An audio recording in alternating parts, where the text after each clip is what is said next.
Good morning, lovelies. A little while ago, I did a video on 10 of the most sexist tropes in science fiction and fantasy, and I got a lot of feedback on that video. Some more polite than others, it must be said, but a lot of them included other sexist tropes that I had to leave out because 1, I like doing 10, it's an easy and simple number. 2, I did not want this video to be like an hour long, and 3, some of them I hadn't even thought of.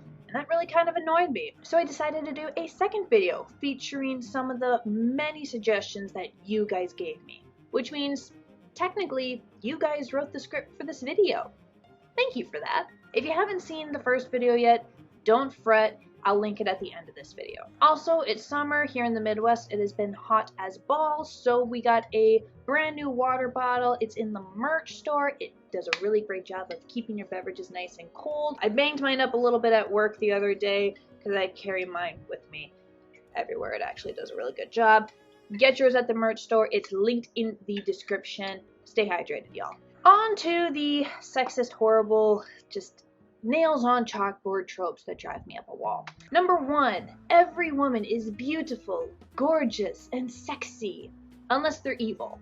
Maybe. This is a lot more obvious in Hollywood, where you cannot get any type of acting job regardless of your skill unless you are conventionally pretty. But it's pretty prevalent in books too. It's almost mandatory for a girl, especially a girl protagonist, to be considered pretty. You've got exceptions to the rule, but there is a rule, albeit usually unspoken. Centuries of stories and mythology and folklore are behind this, where the only notable feature or even character trait of the princess / peasant girl / leading lady is her looks. We've started to draw away from this a little bit, mostly in books, as writers are pushed to give their girl characters more substance than like, she's so hot and like totally in love with the hero, but it's still pretty prevalent. Number 2, when female characters' boobs are compared to melons. This is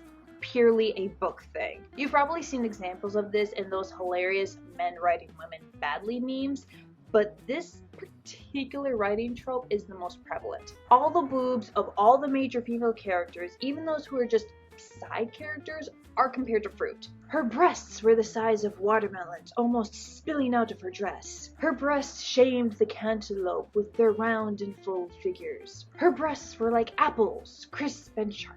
I think the writer might have mixed up his grocery list with his manuscript. Number 3, when the women aren't properly dressed for action. This is more of a movie/TV thing than a book thing. The woman warrior is prepared for battle. She'll be charging into the mouth of the hell of this war, facing enemy swords and spears and arrows. But she's not going to wear like actual armor. You gotta show off that sexy midriff and all the vital organs that it protects. Everywhere from epic fantasy to the zombie apocalypse, women characters just aren't properly protected. They always have to show off some of that skin. I mean, you're gonna die if you go to war like that. And I hate it when fans try to justify it with, well, obviously she doesn't need armor because she's just that awesome of a fighter. So you're telling me that the guy characters suck balls because they're hiding behind a functional breastplate? Or can we stop pretending and just admit it's sexism? I don't mind women who enjoy looking sexy, fictional or otherwise. But writers, please, let them do it when their life isn't in mortal danger. Nothing is sexy about a corpse. Number 4, all men want to score. This is one of those tropes that exist both in fiction and in real life. The idea that the only thing men want out of life is sex. It's not like any of them ever want, I don't know, genuine romance or a fulfilling career following their passion or puppies. Yes, sex is a natural, normal thing that most people want at various points in their life. Not wanting sex is also a natural, normal thing, especially for asexual men. Give my ace bros some love. Number 5, the strong female character who looks down on men. This is the woman, usually the token girl of the group, who insults and gives crack shots to all of her coworkers, especially the hero. Still ends up screwing them 90% of the time because that's her version of flirting, I guess. Being strong doesn't mean being a bully. If she's, say, the only woman in an all-male environment, especially a very patriarchal one like the military, then I can see why she'd have her guard up, why she might even act cold and unpleasant, as a way to prevent unwanted male attention.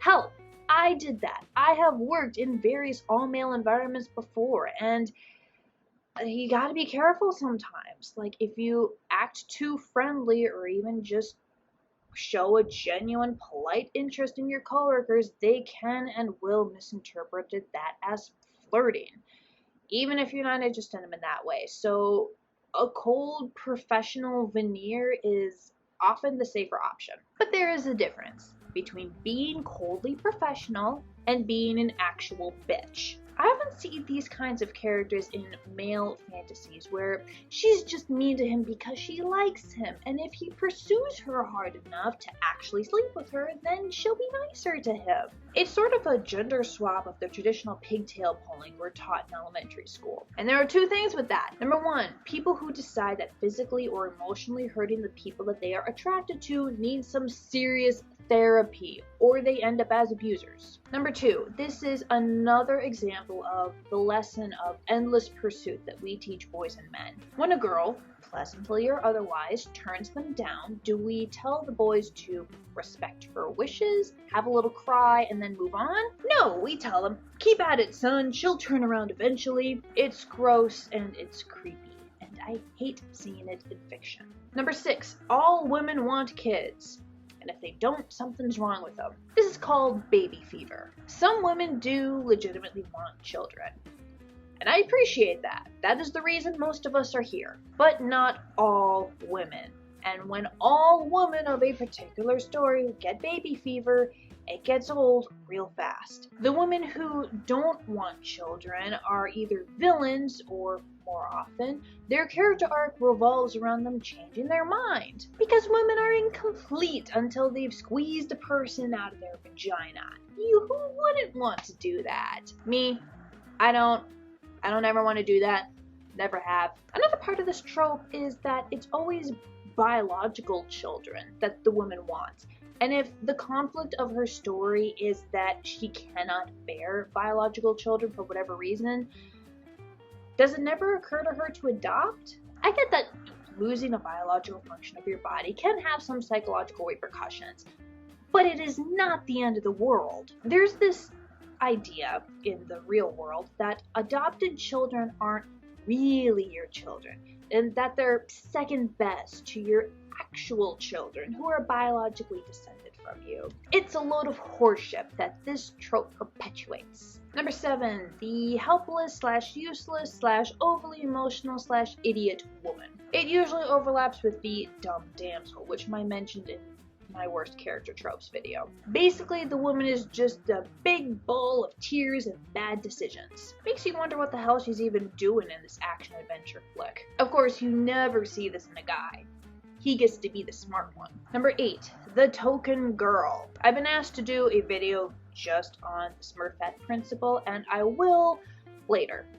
Promise, it's coming. We've got an action-packed adventure full of danger and monsters and heroes who are all men, except for this one woman who is going to give us diversity points. She's usually the love interest because apparently we can't write a woman without sticking her in a romantic subplot with the hero. She's probably a strong female character except for the part where she gets captured by the villain and needs to be rescued by the hero. And even though the story is supposed to be set in the modern day or in the future or in some other society where it's supposedly not patriarchal and all genders are treated equal, she is the only woman in a major cast of like 6 or more people. Even when the token girl is written well, a good narrative arc, the story doesn't revolve around a guy, manages to avoid the damsel trope or at least reciprocates, it still bothers me. Because the writers have proven capable of writing a good female character, so why aren't they doing it again?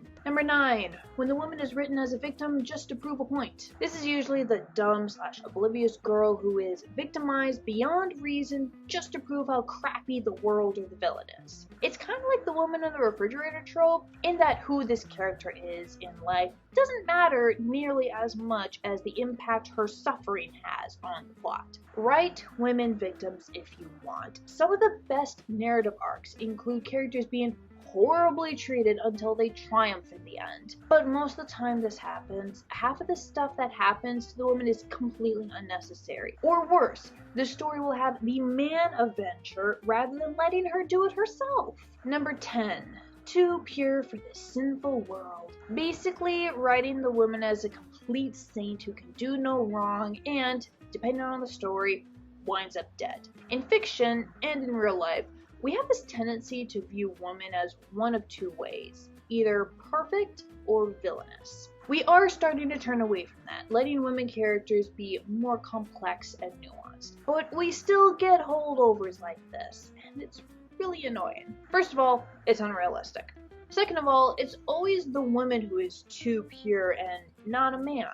Even male paragon heroes are allowed to be more nuanced, to have flaws, to deal with the absolute worst horrors that the world has to offer. But the too pure woman is too weak and precious to handle all of that. And third, consider what too pure or perfect means in this situation. Women characters who are described or written this way are never aggressive, or leaders, or given any sort of real power. They're always docile followers. They might instigate a charity, or if they're written as rich, use their money to try to help others, but they're always so meek and childlike. Which, that's your definition of a perfect woman?